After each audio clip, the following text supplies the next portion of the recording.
Hi everyone, कैसे हैं आप सब लोग। आई होप आप सब अच्छे होंगे। तो आज हम बात करेंगे, देखो इस पे मैं ऑलरेडी 2-3 वीडियो बना भी चुकी हूँ, फिर भी बार बार आपके कमेंट्स आ रहे हैं। तो ये लास्ट वीडियो होगी इस बात का डिस्कशन के लिए कि हम लोग प्रिपरेशन कहाँ से स्टार्ट करें, कैसे पढ़ाई करें, ठीक है। इसके बाद मैं इस चीज़ पे कोई वीडियो नहीं बनाऊंगी कि कहाँ से पढ़ो, कितना पढ़ो, कैसे पढ़ना है। ऑलरेडी मैं इस पे 2-3 वीडियो बना चुकी हूँ, फिर भी आपके बार बार कमेंट आ रहे हैं और उसी वीडियो पे कमेंट आ रहे हैं कि कैसे तैयारी करें, जबकि मैंने सारा कुछ डिस्कस किया है आपसे। सब्जेक्ट कॉम्बिनेशन के ऊपर जिस आपका आ रहा है कमेंट की सब्जेक्ट कॉम्बिनेशन क्या रहता है, सिलेबस क्या है, उस सारी चीज़ों के पे आज हम लास्ट बात करने वाले हैं इस वीडियो में। उसके बाद हम इस चीज़ पे डिस्कस नहीं करेंगे क्योंकि टाइम बहुत इंपॉर्टेंट है, आपका भी और मेरा भी, ठीक है। फिलहाल तो टाइम वेस्ट करना नहीं है हमें। और टेट एग्ज़ाम की डेट भी आ गई है आपके, 29-30 जनवरी को टेट एग्ज़ाम है आपका। और फिलहाल तो दिसंबर में हो सकता है आपका सीटेट की भी तब तक डेट आ जाए, दिसंबर में सीटेट का भी नोटिफिकेशन आ जाए, तो पढ़ाई करेंगे, ठीक है। अब इस चीज़ पे फालतू की वीडियो नहीं बनाएंगे हम। हाँ, ये इम्पोर्टेंट है, बिल्कुल इम्पोर्टेंट है कि जानना ज़रूरी है कि कैसे हमें प्रिपरेशन स्टार्ट करनी है, कैसे करनी है, कितना पढ़ना है। मैं ऑलरेडी उस चीज़ पे वीडियो बना चुकी हूँ, तो बार बार एक ही टॉपिक पे वीडियो नहीं बन सकती और इसमें आपका भी नुकसान है, मेरा भी, ठीक है। तो चलिए करते हैं बात। टेट का आपको पता है, टेट की डेट शीट आ चुकी है। सी टेट का आपको पता है उसकी आ जाएगी, नहीं आई है तो हम तैयारी कैसे करें। पता है आपको कि इसमें भी आपके 5 सब्जेक्ट्स होते हैं same, CDP, language first, language second, short में लिख ले रही हूँ, समझ लेना, ठीक है। प्राइमरी की बात करें तो, ठीक है। और सी टेट का भी सेम यही रहता है, मैथ और साइंस, ठीक है। ये सब्जेक्ट होते हैं आपके। CDP की बात करें चाहे हम सी टेट की बात करें चाहे हम टेट की बात करें, और 150 मार्क्स के होते हैं। 150 क्वेश्चंस आते हैं 150 मार्क्स के, ठीक है। नेगेटिव मार्किंग नहीं होती है, नेगेटिव मार्किंग नहीं होती है। पेपर 2 की बात करें तो सी टेट का हो या इसका हो, पेपर 2 में भी आपके 2 पोर्शन में डिवाइड हो जाता है। एक SST आर्ट साइड वालों के लिए, एक मैथ और साइंस वालों के लिए। ये SST मतलब आपने BA वगैरह कुछ कर रखा है या BCom कर रखा है, जो भी आर्ट साइड के सब्जेक्ट हैं उनके लिए। और यहाँ पे ये हो जाता है आपने BSc कर रखी है, चाहे आपने JBC से की हो, चाहे आपने जिससे भी की हो। अगर आपने कुछ साइंस साइड वाली चीज़ें कर रखी हैं, आप साइंस साइड के स्टूडेंट रहे हैं, तो आपके लिए, ठीक है। यहाँ पे भी आपकी CDP होगी, लैंग्वेज फर्स्ट होगी, लैंग्वेज सेकेंड होगी और SST होगी 60 मार्क्स की। ये 30 मार्क्स का होगा, ये 30 मार्क्स होगा, ये 30 मार्क्स होगा। ओवरऑल 150 मार्क्स हो जाएंगे। यहाँ पे भी आपकी CDP होगी 30 मार्क्स की, लैंग्वेज फर्स्ट होगी 30 मार्क्स की, लैंग्वेज सेकेंड होगी, जो भी आप चूज़ करो वो होगी। मैथ होगा आपका 30 मार्क्स का, साइंस होगी, ठीक है, 30 मार्क्स की। ओवरऑल 150 मार्क्स यहाँ पे भी आपके होंगे। ये रहा आपका एग्जाम पैटर्न, ठीक है। एक बार में ही देख लो एग्जाम पैटर्न, टेट और सी टेट दोनों का यही रहता है आपका। लेकिन टेट और सी टेट में थोड़ा सा जो डिफरेंस होता है सॉरी, एग्जाम पैटर्न यही है। आपको तैयारी कैसे करनी है, चीज़ें कैसे पूछी जाती हैं, उसके बारे में हम बात करेंगे। अगर आपको एग्जाम पैटर्न नहीं पता तो एक बार स्क्रीनशॉट ले लो, उसके बाद हम रफ करते हैं, ठीक है। बात करें अब हम स्ट्रेटजी की कि कैसे हमें तैयार करना है, ठीक है। ये रफ कर रही हूँ सब, मैं सब्जेक्ट लिखे रहने देती हूँ समझने के लिए।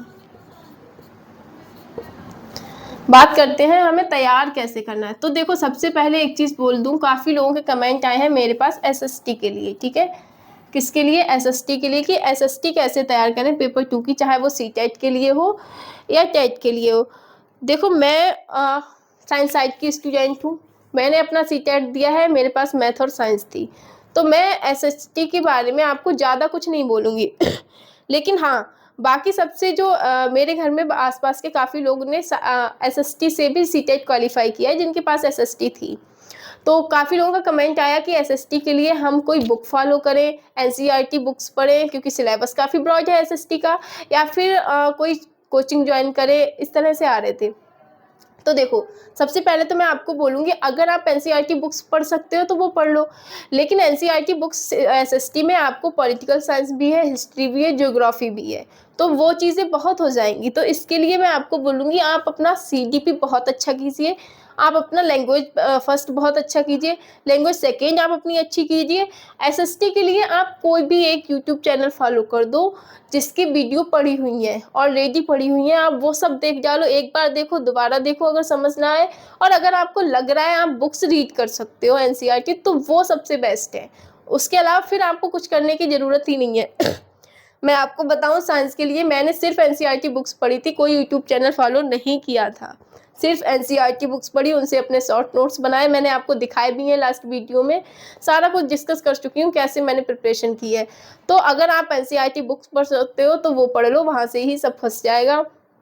बाकी अगर आपको लग रहा है आप नहीं पढ़ पा रहे हो, बुक टाइम कम है, तो आप कोई भी यूट्यूब चैनल फॉलो कर लो, उसकी वीडियो देखते रहिए, ठीक है। और ज़्यादा से ज़्यादा पीवाईक्यू लगाइए, वहाँ से देख लीजिए कहाँ से क्वेश्चन आए हैं उस टाइप, क्योंकि एसएसटी, मैथ और साइंस, इन सब्जेक्ट में कॉन्सेप्चुअल क्वेश्चंस आते हैं भाई। आप इनमें ऐसा नहीं कर सकते कि आपसे पूछा गया है कि चंद्रगुप्त मौर्य कौन था तो आप कुछ भी लगा के आ जाओ, तो आपको वही लगाना है जो वो थे, ठीक है, जो वही लगाना है जो थे। जैसे सीडीपी में पेडागोजी पूछी जा रही है, तो पेडागोजी में आप अपनी समझ के अकॉर्डिंग सही लगा दोगे। अगर आपने थोड़ा सा भी अच्छे से बाल विकास पढ़ा है, सीडीपी पढ़ी है, तो आप पेडागोजी अच्छी कर जाओगे। लेकिन जो चीज़ें कंसेप्चुअल पूछी जा रही है उनमें तो आपको 100%, अगर कोई सन दी गई है एसएसटी में या फिर आपकी ज्योग्राफी में कहीं से भी कि ये चीज़ कब हुई है, संविधान से कोई क्वेश्चन पूछा गया है, तो वो आपको जब सही पता होगा आप तभी करोगे। इसीलिए बोल रही हूँ, उस पर ज़्यादा कमांड कीजिए, अच्छे से तैयारी कीजिए उस चीज़ की। तो एसएसटी के लिए आप देख लो भाई, आपको जिसका भी अच्छा लगे। मैं आपको बोल दूं कि आप ये यूट्यूब चैनल फॉलो कर लो, तो फिर अगर आपको वहाँ से समझ नहीं आ रहा है तो कोई फ़ायदा नहीं होगा ना। आपको कम से कम अगर आप जो है इनपुट दे रहे हो तो आउटपुट भी तो बेटर आना चाहिए। आप देख रहे हो, आपको समझ नहीं आ रहा है, कुछ हो नहीं रहा है, आपका आपसे क्वेश्चन सॉल्व नहीं हो रहे, तो फिर कोई फ़ायदा नहीं है उस चीज़ से। तो आप खुद देखिए आपको किस टीचर का समझ आ रहा है, कहाँ से क्वेश्चंस फंसे हैं पीवाईक्यू, देखिए कहाँ के फंस रहे हैं वहाँ से या नहीं, अगर है तो अच्छा है, आप वहाँ से प्रिपरेशन कर सकते हो, ठीक है। बाकी अगर बुक्स पढ़ सकते हो तो बुक्स आप कर लो रीड। ये तो एसएसटी की बात हो गई, इसके लिए आप देख लो। बाकी मैं बताऊं, मेरी दीदी ने एसएसटी से फिल किया था, तो उन्होंने सचिन अकादमी पे सर है आई थिंक, उनको फॉलो किया था। बाकी कुछ चीज़ें अलग अलग और एक RW पे, रोजगार विद अंकित पे, उन्होंने 2 लोगों को फॉलो किया था, दोनों लोगों की वो वीडियोस देखती थी, जो वो लोग क्वेश्चंस कराते थे, फिर उसी में जो थ्योरी समझाते थे ऑप्शंस में। लाइक काफ़ी टीचर्स ऐसे होते हैं कि आपको क्वेश्चन दिया और उसका आंसर बता के निकल गए। कुछ जगह पे ऐसा है, आप खुद देखोगे जब पता चलेगा कि वो लोग चारों ऑप्शंस के बारे में भी बताते जाते हैं साथ साथ, कि ये वाला कब किस चीज़ से रिलेट है, ये वाला किस चीज़ से। तो उस तरह से आप अपने नोट्स बनाते जाइए, ऐसा कर सकते हो आप, ठीक है। तो एसएसटी की बात हो गई। सीडीपी की बात करें कि हम टेट की और सीटेट की सीडीपी कैसे तैयार करें, तो देखो सीटेट की सीडीपी चाहे पेपर 1 हो पेपर 2 हो, जो भी हो वो मैं आपको तैयार करवा रही हूँ। आप सीटेट के लिए उतना करके जाओगे, आपके मार्क्स अच्छे आएंगे, 25+ मार्क्स आएंगे सीडीपी में, अगर आप थोड़ा भी अच्छे से जाते हो। और अगर आपने बहुत अच्छे से किया तो 25 के अराउंड आएंगे, जो कि मेरे आए थे, ठीक है। तो सीडीपी में आप ऐसे कर सकते हो। और सीडीपी के लिए अगर आपको नहीं समझ आ रहा है, आपको यूट्यूब चैनल ही फॉलो करना है, तो आप कोई सा भी कर लो, चाहे हिमांशी मैम की एक मैराथन देख लो, चाहे सचिन सर की देख लो, चाहे आरपी मिश्रा सर की देख, जिसका आपको समझ आए आप उनकी एक मैराथन क्लास देख लो, की नोट्स बना लो। और ज़्यादा से ज़्यादा मैं बार बार आपको बोलती हूँ कि पीवाईक्यू कीजिए भाई, पीवाईक्यू कीजिए, विद एनालिसिस कीजिए। विदाउट एनालिसिस आप ऐसे नहीं कि आपने क्वेश्चन पढ़ा, आंसर देखा और निकल गए, ऐसे नहीं करना है आपको क्वेश्चन पढ़ना है, आपको आंसर देखना है कि वही आंसर क्यों सही है, बाकी सब गलत क्यों है, ठीक है। तो इस तरह से आपको पीवाईक्यू करनी है। सीजीपी के लिए इतना करोगे काफ़ी अच्छा हो जाएगा आपका। सीटेट, अच्छा टेट की बात करें तो टेट की सीटीपी जो है, वहाँ से आपसे मनोवैज्ञानिक की परिभाषाएं भी पूछी जाती हैं, वहाँ से आपसे बुद्धि लब्धि पे न्यूमेरिकल भी आ सकता है, बुद्धि लब्धि का सूत्र भी आ सकता है, जो हम आगे फिलहाल तो टेट में सीटेट के लिए भी ये सारी चीज़ें हम पढ़ेंगे। लेकिन वहाँ पे जो चीज़ें हैं थोड़ी सी हार्ड लेवल पूछा जाता है टेट में सीटेट से, तो वो हम बात करेंगे कैसे चीज़ें पूछी जाती है, डिस्कस करेंगे। डिस्कस का मतलब है सिलेबस में, अब हम अपना सिलेबस जो है अब आगे उस हिसाब से बढ़ाएंगे कि अगर टेट में भी क्वेश्चन कोई पूछा जाए तो आपको छोड़ के नहीं आना है। लैंग्वेज की बात करें फर्स्ट सेकंड की, तो यहाँ पे देखो ग्रामर अच्छी खासी पूछी जाती है आपसे टेट में, ठीक है, अच्छी खासी ग्रामर टेट में पूछी जाती है आपसे लैंग्वेज फर्स्ट सेकंड के अंदर, और इस पे अब आपको बहुत काम करना है अगर आप टेट दे रहे हो तो। अदरवाइज सी टेट दे रहे हो तो लैंग्वेज पे आपको ज़्यादा वर्क करने की ज़रूरत नहीं है, आप पेडागोजी अच्छे से कर लो, पैराग्राफ आपका हो जाएगा। ग्रामर 2-4 नंबर की आती है, बहुत ईजी आती है, जो पैराग्राफ होता है वहीं से क्वेश्चन आपसे शब्द उठा लिए जाते हैं, उनके समानार्थी पूछ लेता है, उनके विलोम शब्द पूछ लेता है, उनके आपसे जो है पर्यायवाची समानार्थी मतलब पूछ लेता है, वहीं से आपके तत्सम तद्भव पूछ लेता है, वहीं से आपकी संधि पूछ लेता है। तो इस टाइप के आपका जो समास पूछ लेता है जो पैराग्राफ होता है उससे, और बहुत इजी जो होते हैं शब्द वहाँ से लिए जाते हैं। बात करें सी टेट के लिए, ठीक है, किसके लिए, सी टेट के लिए। लेकिन टेट की बात करें तो अच्छी खासी ग्रामर यहाँ पे पूछी जाएगी, और पेपर सेकेंड में तो और ज़्यादा लेवल हाई होगा। तो यहाँ पे अब टेट के लिए हमें ग्रामर पे ज़्यादा ध्यान देने की ज़रूरत पड़ेगी। बात करें मैथ की, तो मैथ भी मैथ तो आपको यहाँ पे भी और यहाँ पे भी दोनों जगह मैथ जो होगा, सी टेट और टेट में दोनों जगह मैथ तो मैथ है। आपको वहाँ जो फार्मूला वहाँ लगेगा, अगर क्वेश्चन आया वही फार्मूला आपका यहाँ लगेगा। ऐसा नहीं होगा कि सेम क्वेश्चन पे अलग अलग फार्मूले लगा लिए, या फिर यहाँ पे फार्मूला लगा के कर रहे हो, यहाँ पे बिना फार्मूला के ही आपने मैथ सॉल्व कर दिया। तो मैथ तो आपका सेम चलेगा दोनों जगह पे जो भी होगा, ठीक है। और सिलेबस भी जहाँ तक है मैथ का सेम है, हम लोग डिस्कस करेंगे जो भी होगा। अच्छा, टेट का सिलेबस एक बार डिस्कस कर लेंगे क्योंकि सी टेट का हम ऑलरेडी कर चुके हैं। साइंस की बात करें तो यहाँ पे भी एनसीईआरटी ही पूछी जाएगी, और टेट में भी एनसीईआरटी ही आपसे पूछी जाएगी, और सी टेट में भी एनसीईआरटी पूछी जाएगी साइंस में, ठीक है, दोनों जगह पे। अच्छा, इसमें साइंस नहीं, यहाँ पे ईवीएस होगा, ठीक है, प्राइमरी के लिए क्या होता है, ईवीएस होता है, साइंस नहीं। तो ये इस तरह से तैयारी करनी है आपको। एनसीईआरटी अगर आप पढ़ सकते हो तो बहुत अच्छी बात है, नहीं पढ़ सकते तो अभी से आप कोई जो आपको पसंद आए वो यूट्यूब चैनल फॉलो कर लो, वहाँ से देखते जाइए, और बाकी आप अपना प्रैक्टिस कीजिए, ठीक है, पीवाईक्यू कीजिए ज़्यादा से ज़्यादा। चाहे आप सी टेट एग्ज़ाम देने जा रहे हो, चाहे आप टेट एग्ज़ाम देने जा रहे हो, विदाउट पीवाईक्यू आप कुछ नहीं कर सकते, वो तो आपको करने ही करने हैं। और बार बार मैं एक ही चीज़ बोलती हूँ कि एनालिसिस के साथ कीजिए, ठीक है, ऐसे नहीं करना है कि आपने देखा आंसर और आप निकल गए।